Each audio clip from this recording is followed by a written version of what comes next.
How's it going, everybody? CJ here, back with another video. We'll do another first thoughts today. This first thoughts is on Quintorius, Field Historian. Before we hop into this, though, remember, hit that like button if you haven't already. Subscribe to the channel. Just do it. Just subscribe. We're getting close to 1,000. Come on. Comment down below the next first thoughts you want me to do. Preferably something from Strixhaven that I haven't done yet, or something from a recent set that I haven't gotten to yet. Let me know down below if there's any that you want to see. What else we got? In the description down below, we've got the Twitch, we've got the Twitter, we've got the TCG Player affiliate link and the Patreon if you want to support the channel or buy any of the cards that I talk about in this video. We also have my personal card shop that I just started. It's very low inventory right now. And we got other links. There's a Content Creators Awards. Nominate me for Best Small YouTube Channel. And a bunch of other stuff. It's just all in that links button. There's one link down there. You just click on that, and it'll take you to a menu that you can click on any of the other links through. Makes it easy, I think. Makes it look a lot cleaner, too. And we're going to hop into this. So, Quintorius Field Historian. I don't know why I wrote Field Researcher on this paper. But this card seems really cool. It's got some Spirit Tribally stuff, and it's got a very interesting effect where you get to make tokens when stuff leaves your graveyard. I like that a lot. This card seems super fun. It seems cool. And at Uncommon, it's very cool. Like, this might be my next favorite Uncommon legendary creature for a commander. Like, this is probably my second favorite after Tatiova. This is cool. And I might build this. There's a lot of fun stuff you can do with this. So we're going to hop into this. First off, I want to talk about some self-mill cards or ways to fill your yard. So for self-mill, you got what I think is personally one of my all-time favorite self-mill cards, Mesmeric Orb. Fantastic in milling. Lorehold Excavation seems pretty solid. You can also throw in Codex Shredder, Perpetual Timepiece, Milliken, and Wand of Vertebrae just to help you mill. All that seems great. You want to fill the yard. Other ways you can fill the yard is through cards like Thrilling Discovery, Faithless Looting, Thrill of Possibilities, and Cathartic Reunion. Faithless Looting be a really good one of these because you can flash it back, which means it leaves your graveyard, which triggers your commander. That's sweet synergy. You can also throw in Wheels for a similar effect. And if you do, you got stuff like Conspiracy Theorist, Surly Badger Sword that seem pretty decent. Conspiracy Theorist is really nice because when you discard cards, you get to exile one from the graveyard. So that's a card leaving your graveyard, which triggers Quintorius. So good synergy there. And after you're done getting all this stuff in the graveyard, you're going to want to be able to get stuff out of your graveyard so that way you can trigger Quintorius. So you got recursion stuff with stuff like Reconstruct History, Amiria Shepherd, Sword of Light and Shadow. There's Resurrection and stuff like that to reanimate, along with Sabine's Reclamation, Sun Titan, Underworld Breach, Karmic Guide, Revel Arc, which you can also use to do a little combo-y stuff and make. Actually, you could probably make infinite tokens using Revel Arc, Karmic Guide, Sack Outlet, infinite tokens off Quintorius. Then you also got Brought Back and Faith's Reward to bring stuff back as well. All that seems like really good cards to throw in a deck. You can also throw in cards that will exile cards from your graveyard at will, so that way you can make tokens pretty easily that way. So stuff like Relic of Progenitus, Scrabbling Claws, and Grim Lavamancer seem like a good way to do that. All those seem like great includes. Next up, I'm going to talk about cards that trigger when stuff leaves your graveyard. There's not a lot. I got four things here. You got Stonebound Mentor, so you can scry. Hoffrey Ghostforge, which actually doesn't have stuff doesn't trigger when stuff leaves your graveyard, but makes stuff leave your graveyard. Whenever a creature dies, you exile it from your graveyard, and then you get a token copy of it, and when the token dies, the original one goes back to the graveyard, and then you can recur it later. And it also has Spirit Synergies on it. Hoffrey seems like a no-brainer in this deck, and Quintorius seems like a no-brainer in a Hoffrey deck. They just work very, very well together. And then we got Desecrated Tomb.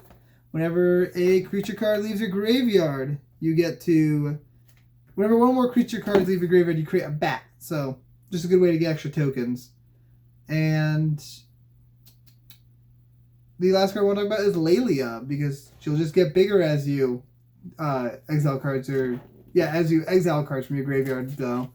But still works pretty decently in the deck.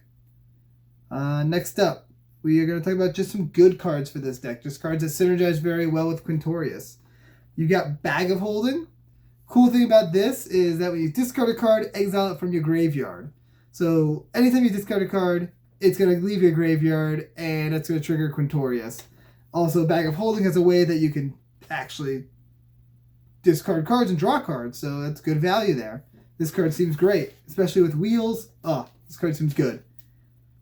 Next up, we've got Yadaro. So when you cycle this card, you shuffle it from your graveyard into your library, and if you cycle it 4 times, you get it for free. That doesn't really matter too much. I mean, it could end up being a free 8/8 at some point, but the cool part about this is it's 2 mana, you cycle it, you get a 3/2 token off Quintorius. So 2 mana, draw a card, get a token. That seems solid. And you can do that over and over as whenever you draw it. Then you got Rekindling Phoenix. Comes in and out of your graveyard a lot. A lot of Phoenixes do this, so there's multiple Phoenixes that could be pretty decent in the deck. I'll have a couple on the screen here, but Rekindling is probably my favorite out of them. Then you've got Crucible of Worlds. I think this is an auto include. You want to throw in all the fetches that can hit white and red lands. Like, this card seems so good, so gas in this deck. Because if you have fetch land in Crucible of Worlds, you can just fetch every turn and get a token. That's great. That's just so easy. Super good value. Great card. Next up, we got Shenanigans. It's got Dredge, which is a way to leave your graveyard, and it's a utility for destroying artifacts, so you can just kind of use that whenever you need to. It seems decent. You also got Throes of Chaos and Reality Scramble. Both of these you can cast from your graveyard, and you can Reality Scramble those tokens away if you wanted to get like other creatures from your deck into play. There's also Alter Dementia, which seems fantastic in the deck. It's a great sack outlet, plus it helps mill your deck so you can get more stuff in your graveyard. All around works very well with synergies. Impact Tremors, you're making a lot of creatures, a lot of tokens hitting the battlefield. You might as well make it so your opponents take damage when that happens. There's Gift of Immortality, so you can basically make Quintorius like super, super hard to kill, and it just keeps coming back. So if you have Quintorius with the I don't think it works very well with Quintorius. Well, it works better if you have it on something else. Say you've got a creature with an ETB with the Gift of Immortality on it. You sacrifice the creature with the Gift of Immortality on it.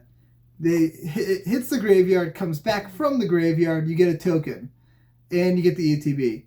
End step, the Gift of Immortality comes back from your graveyard to the creature, and you get another token. So that's 2 tokens and an enters battlefield trigger off of 1 sacrifice. That seems like great value. And lastly, last card in this segment I want to talk about is Sigil of the New Dawn. Whenever a creature card is put into your graveyard from the battlefield, you may pay 2, and if you do, return that card to your hand. Just, you pay 2, you get a token, you get the card back. Seems good. Seems like a good include. Alright, next up, we're going to talk about just some aristocrat-style cards you can throw in the deck. I don't have a lot for this category, because you can kind of just fill this out however you really want to. There's no like Blood Artist type effects inside Boros, unfortunately, but there's still some good stuff. And the main stuff I want to talk about are sack outlets, being Altar of... Well, I already said Alter Dementia, but Phyrexian Altar and Ashnod's Altar seem fantastic. Goblin Bombardment seems like a great include. And Skull Clamp, so that way you can draw extra cards. Just seem like good cards for the deck. After that, we've got... What's the next category here? Tokens. So there's a lot, obviously making a lot of tokens in this deck. You might as well throw in cards that work well with your tokens. You've got Intangible Virtue to give them a Lord and +1/+1. Anointed Procession seems pretty sweet because you can double up your tokens. That's always nice. There's Phantom General. Creature tokens you control get +1/+1 and to Spirit. So that's a nice synergy just because of the fact that it's Spirit. We've got Anointer Priest as well.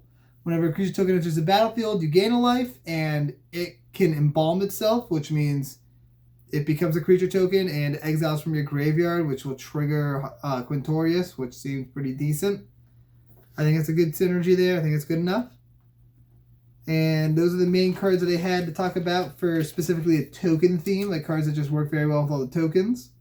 You can definitely lean heavier into the token theme, but those are just cards I think that work well because you have so many tokens anyways. Next up is probably one of the stronger ways you can build this deck. You can build it very heavy into artifacts, because Boros is very good at bringing artifacts in and out of your graveyard and just bouncing them around and getting a lot of value that way. Doing this with Quintorius means that every time you bring something in and out of the graveyard, you're getting a token as well. So stuff like Goblin Engineer, Goblin Welder, the Ready Scrap Savant, and Trash for Treasure all seem great. Great ways to just bring, like, cycle them around. You got, what's his name? Psalm Simulacrum, so that way you can get the ETB and Death Triggers off that. That seems like a good card to bring in and out of the graveyard a lot. Scrap Trawler, Junk Diver, Mirror Retriever, all seem like fantastic includes as well because they can pull stuff back, getting you more triggers. And then there's Pia's Revolution, which is kind of like an Athreos for artifacts, and it seems pretty decent. It can end up doing a lot of damage in the long run, for sure. And if you throw Mycosynth then that everything will trigger Pia's Revolution, which could be crazy. So that could be an interesting little synergy there. And the last topic I want to talk about here is Spirit Tribal. You got a lot of good spirits that you can throw into this deck, and Quintorius does help out spirits and does have spirit synergies, and spirits do like coming in and out of the graveyard, so it seems pretty good. You got Returned Past Caller, which can just bring back a spirit, instant, or sorcery card from your graveyard to hand. That seems pretty decent. You got Nico Ona and Yuki Ona. They can destroy artifacts and enchantments. Easy. Good includes there. Selfless Spirit. Good way to protect your board. Remorseful Cleric you can use to just destroy someone's graveyard. Ayobi, who Split the Heavens. Whenever you play a spirit, you get another spirit, so it's just more token creation, which seems great. Long Forgotten Gohei, it makes your arcane spells cost less if you want to throw arcane spells in the deck, but it's also a lord for your spirits. Then we got Shared Animosity. You're making a lot of spirits. You're going to swing in. You're going to be able to make your spirits really big. That seems really nice. Angel of Flight Alabaster lets you grab spirits from your graveyard to your hand every turn. Great include there. Pillar Drop Rescuer kind of lets you Sun Titan once, but it Sun Titans to your hand. But it's a spirit, and that still triggers Quintorius, so that's good. Balefire Liege seems pretty sweet. It's a lord for all your white creatures. It's a lord for all your black or red creatures. It's a double lord for all your red-white creatures. You cast a red spell, you use a lightning bolt. And if you cast a white spell, you gain 3 life. It seems pretty good. This card seems to could put in a lot of work in the deck, and it's also a spirit, so it's got that going for it as well. You got Hollowed Spirit Keeper, which can create a lot of tokens when it dies, and if you're doing a reanimation style theme, bringing this thing back and forth won't be too hard. You can get a lot of tokens very easily with this. We got Gallows Warden, which is a spirit that gives your spirits +0/+1. Just seems kind of decent. It makes it so all your tokens are 3/3s instead of 3/2s, which is actually kind of nice. You got Gorger. This card's cool. It's a spirit. Whenever you play a spirit or arcane spell, you destroy target non-basic land. So you get to wasteland somebody every time. That's a powerful card. This card is really cool to include. And lastly, in a similar effect, you got Skyfire Kieran, which can just let you active treason your opponent's creatures whenever you play a spirit or arcane spell. And because you have so many sack outlets in this deck, you can just steal, sack, whatever. Seems good. Seems like a good include. And that is everything I've got for Quintorius. Cruz. My dog is freaked out. That's what I got for Quintorius Field Historian. We'll see you guys next time. Peace out, everybody. Good timing, Cruz. Wait until the end of the video.